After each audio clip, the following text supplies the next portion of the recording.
السلام علیکم، welcome to my YouTube channel Avi Khan stars. میرا نام اسد ہے، میری عمر 18 سال ہے۔ میں ایک ہی بھائی تھا۔ میرے گھر والے مجھ سے بہت محبت کرتے تھے، لیکن ایک ایکسیڈنٹ میں میرے والدین کا انتقال ہو گیا تھا۔ اس کے بعد میں نے اپنے والد کا بزنس سنبھال لیا تھا۔ میرے آفس میں ایک لڑکی کام کرتی تھی جو مجھے بہت اچھی لگتی تھی۔ میں جب بھی اس کو دیکھتا مجھے ایسا لگتا جیسے میں اس سے محبت کرتا ہوں، لیکن وہ بہت خاموش رہتی تھی، اپنے کام سے کام رکھنے والی تھی۔ ایک دن میں نے اسے اپنے آفس میں بلایا۔ جب وہ آئی تو اس کی پیشانی پر چوٹ لگی ہوئی تھی۔ میں نے جب اس سے پوچھا تو وہ کہنے لگی کچھ نہیں ہوا، بس وہ تھوڑی سی چوٹ لگ گئی تھی۔ اس کی بات سن کر میں نے پوچھا کوئی میڈیسن لی آپ نے؟ میری بات سن کر وہ نفی میں سر ہلانے لگی۔ مجھے حیرت بھی ہوئی تھی، چوٹ کافی گہری لگ رہی تھی، اس نے کوئی چیز بھی نہیں لگائی ہوئی تھی۔ وہ میری باتوں پر دھیان ہی نہیں دے رہی تھی، خود میں مگن تھی۔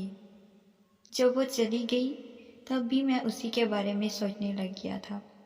مجھے ایسا لگ رہا تھا جیسے مجھے اس سے محبت ہو گئی ہے، لیکن مجھے کیا معلوم تھا یہ محبت میرے لیے عذاب لے آئے گی۔ ایک دن میں نے اسے کہا مجھے تم سے محبت ہے۔ پہلے تو وہ مجھے ہونکوں کی طرح دیکھتی رہی، پھر مجھے کہنے لگی آپ پاگل ہیں کیا؟ آپ مجھ سے کیوں محبت کرتے ہیں؟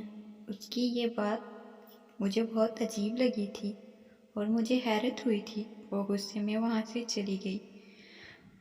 اس دن کے بعد وہ آفس ہی نہیں آئی تھی۔ میں نے ایسی بھی کوئی بری بات نہیں کی تھی، وہ ایسے ہی چلی گئی تھی۔ میں نے اس کے گھر کا پتہ معلوم کروایا، وہ شہر کے آخر میں کہیں تھا۔ جب میں اس پتے پر پہنچا تو مجھے حیرت ہوئی تھی، یہ تو ایک ٹوٹا پھوٹا سا گھر تھا۔ میں نے دستک دی تو ایک لڑکی نکلی اندر سے جو بہت گھبرائی ہوئی تھی، اس کے چہرے پر پسینہ تھا۔ میں نے مشکوک نظروں سے اس کی طرف دیکھا۔ اس لڑکی کے بارے میں پوچھا، وہ گھبراتی ہوئی کہنے لگی آپ بھی باہر گئی ہیں، آپ آئیں ابھی آ جاتی ہیں۔ میں اس ٹوٹے پھوٹے سے گھر میں داخل ہوا۔ وہ لڑکی گھر پر اکیلی تھی، لیکن وہ بار بار کمرے کی طرف دیکھ رہی تھی۔ میں نے اس سے پوچھا یہاں کون کون رہتا ہے؟ میری بات سن کر وہ ڈرتی ہوئی کہنے لگی میں اور آپ ہی رہتی ہیں۔ مجھے تو سمجھ ہی نہیں آ رہی تھی وہ اتنا کیوں ڈر رہی تھی مجھ سے۔ اتنے میں اس کی بڑی بہن بھی آ گئی۔ وہ لڑکی بھاگ کر کمرے کی طرف چلی گئی۔ اس کی بہن میرے پاس آئی اور مجھ سے غصے میں پوچھنے لگی آپ یہاں کیا کر رہی ہیں؟ اب بھلا میں کیا بتاتا اس کو۔ میں سنجیدگی سے اٹھ کر کھڑا ہو گیا اور میں نے کہا میں آپ سے شادی کرنا چاہتا ہوں۔ میری بات سن کر وہ کہنے لگی آپ میرے بارے میں کچھ نہیں جانتے۔ لیکن میں نے پھر بھی کہا مجھے آپ سے شادی کرنی ہے۔ وہ کہنے لگی پہلے میرے ماضی کے بارے میں تو جان لیں۔ اس کی بات سن کر میں نے نفی میں سر ہلایا اور کہا میں بھی آپ کی طرح اکیلا رہتا ہوں، مجھے بس آپ سے شادی کرنی ہے۔ لیکن وہ اپنی بہن کا بہانہ بنا کر شادی سے انکار کرنے لگی اور کہنے لگی وہ اپنی بہن کا خیال رکھنا چاہتی ہے۔ لیکن میں نے کہہ دیا میں اس کی بہن کا خیال رکھوں گا، اگر تمہاری بہن ہے تو وہ میری بھی بہن ہوئی۔ میں نے اسے شادی کے لیے منا لیا۔ سادگی سے نکاح کر کے میں اسے اپنے گھر میں لے آیا۔ لیکن اس کے پہلے والے محلے میں جو لوگ تھے ان میں سے ان دونوں بہنوں کے بارے میں نے عجیب عجیب باتیں سن لی تھی۔ مجھے اپنی سالی کچھ اچھی نہیں لگتی تھی، لیکن مجھے اپنی بیوی سے بہت محبت تھی۔ رات کے وقت میں اپنے کمرے سے آیا تو مجھے محسوس ہوا جیسے گھر میں کوئی ٹہل رہا ہے۔ میں نے ارد گرد دیکھا تو سامنے میری سالی اپنے کمرے سے باہر نکلی ہوئی تھی، بلکہ بے چینی سے ٹہل رہی تھی۔ نہ جانے اسے کیا ہوا تھا، میں اس سے پوچھنا چاہتا تھا لیکن مجھے اچھا نہیں لگتا تھا کہ میں اس کے بارے میں پوچھوں یا اس وقت اس کے پاس جاؤں۔ میں اپنے کمرے میں آ گیا۔ سامنے میری بیوی سو رہی تھی۔ یہ تو چین کی نیند سو رہی تھی، پھر اس کی بہن کو کون سی بے چینی لگی ہوئی تھی۔ میں لیپ ٹاپ کھول کر بیٹھ گیا۔ میرا کچھ کام باقی تھا، ابھی میں کام کر ہی رہا تھا، اچانک سے مجھے ایسا لگا کوئی آدمی گھر میں چل رہا ہو۔ میں کمرے سے باہر نکل گیا۔ باہر بالکل اندھیرا تھا۔ پہلے تو میرے گھر میں کبھی ایسا اندھیرا نہیں ہوا تھا۔ مجھے ایسا لگ رہا تھا جیسے کوئی چلتا ہوا کہیں جا رہا ہو۔ میں نے جیسے ہی لائٹ آن کی تو گھر خالی تھا، لیکن میری سالی کے کمرے کی لائٹ جل رہی تھی، جس کا صاف مطلب تھا وہ ابھی تک جاگ رہی تھی۔ مجھے اس کی حرکتیں بہت مشکوک لگتی تھی۔ صبح جب وہ ناشتے کی ٹیبل پر آئی تو اس کی آنکھیں سرخ تھیں۔ نہ جانے وہ رات بھر کیا کرتی رہتی تھی، کیسے وہ رات بھر سوئی ہی نہ ہو۔ میں کچھ کہتا تو میری بیوی کہنے لگی، آپی میں اس گھر میں نہیں رہ سکتی، مجھے ہاسٹل جانا ہے۔ اس کی یہ بات سن کر مجھے یقین ہو گیا تھا کچھ تو اس کے دماغ میں چل رہا تھا، جس کی وجہ سے وہ اس گھر میں نہیں رہ سکتی تھی۔ اگلے ہی دن وہ ہاسٹل چلی گئی تھی۔ اس کے ہاسٹل کے جانے کے بعد میری بیوی اس کی وجہ سے بہت پریشان ہونے لگ گئی تھی۔ میں نے ایک دن اس سے پوچھا، مجھے ایسا کیوں لگتا ہے جیسے تمہاری بہن اچھی لڑکی نہیں ہے؟ اس نے ایک دم میری طرف دیکھا اور غصے میں کہنے لگی، آپ میری بہن کے بارے میں کیا بکواس کر رہے ہیں؟ اگر آپ نے ایسی ہی باتیں کرنی تھی ہمارے بارے میں تو ہم بتا دیں، ہم واپس چلی جاتی ہیں۔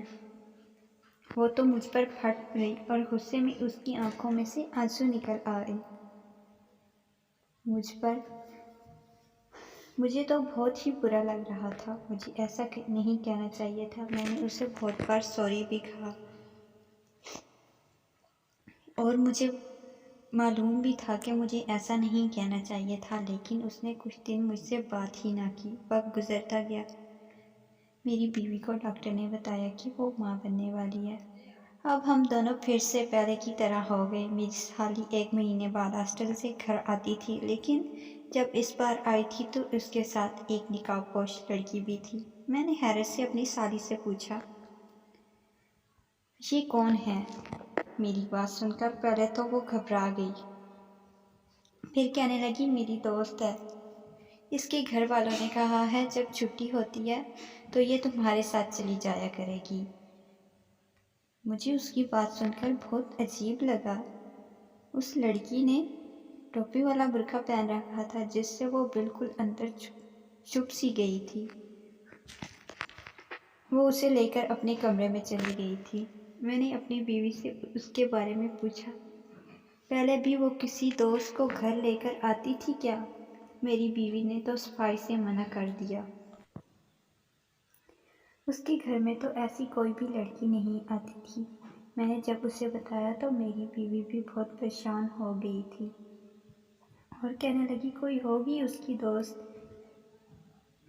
میں نے کہا ٹھیک ہے، لیکن مجھے حیرت ہوتی تھی، رات رات بھر میری سالی کی کمرے کی لائٹ جلتی رہتی تھی۔ میں نے ایک دن اس سے پوچھا تو وہ کہنے لگی، میری کمرے کی لائٹ تو نہیں جلتی۔ اس نے صاف انکار کر دیا۔ اس دن کے بعد تو وہ اپنے کمرے کی لائٹ بند کر دیتی تھی، لیکن پھر بھی ہلکی ہلکی روشنی تو باہر آتی ہی تھی۔ ایسا ہی ہوتا تھا۔ اب میرا شک یقین میں بدلنے لگ گیا تھا۔ ایک رات میں کمرے سے باہر آیا تو میری سالی سامنے ہی کھڑی تھی،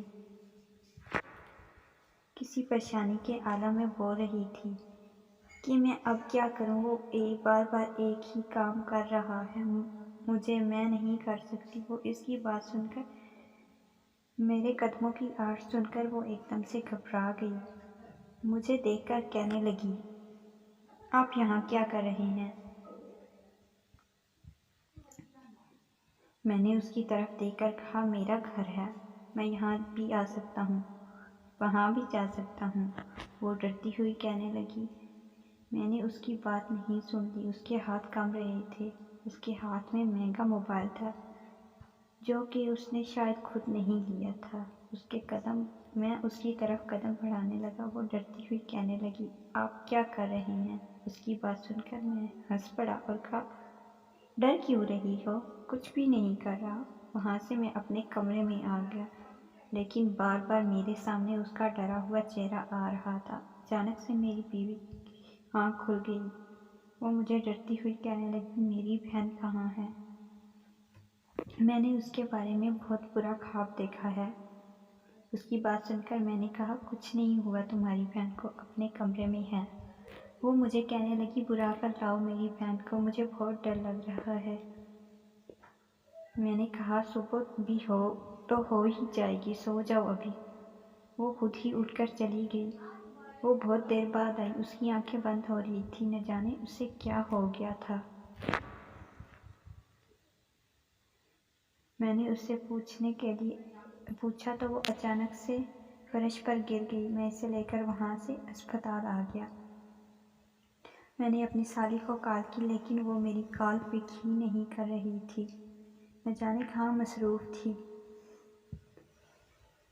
اس نے میری کال پک ہی نہ کی۔ میری بیوی کی بہت طبیعت خراب تھی۔ میں بہت پریشان تھا، مجھے سمجھ ہی نہیں آ رہی تھی۔ اس نے کال تک پک نہ کی۔ میں نے بہت سارے میسیج کیے۔ تھوڑی دیر بعد میرا بیٹا پیدا ہوا۔ اس کے بعد میری بیوی کی طبیعت کچھ ٹھیک تھی۔ ایک ہفتے تک میرا اس سے کوئی رابطہ تک نہ ہوا۔ میں گھر آیا تو وہ گھر پر نہیں تھی۔ ملازمہ نے مجھے بتایا وہ واپس ہاسٹل چلی گئی تھی۔ مجھے اس پر بہت غصہ بھی آیا کہ اس کی بہن کی طبیعت اتنی خراب تھی اور اسے کوئی ہوش ہی نہیں تھی۔ اس کے بعد جب وہ آئی تو اس نے کوئی بات ہی نہیں کی تھی۔ اس بار پھر وہ اپنی دوست کو لے کر آ گئی تھی۔ مجھے اس بار اس سے کوئی غرض نہیں تھی۔ اچانک رات کو میری بیوی کی طبیعت خراب ہوئی۔ میں کمرے سے نکلا تو اپنی سالی کے کمرے کی طرف گیا۔ جیسے ہی میں نے کمرے کا دروازہ کھولا تو سامنے یہ دیکھ کر میری جان نکل گئی۔ وہ نقاب پوش کوئی لڑکی نہیں تھی، بلکہ اس کے ساتھ کام کرنے والا لڑکا تھا، جس کے ساتھ وہ لیپ ٹاپ پر کام کر رہی تھی۔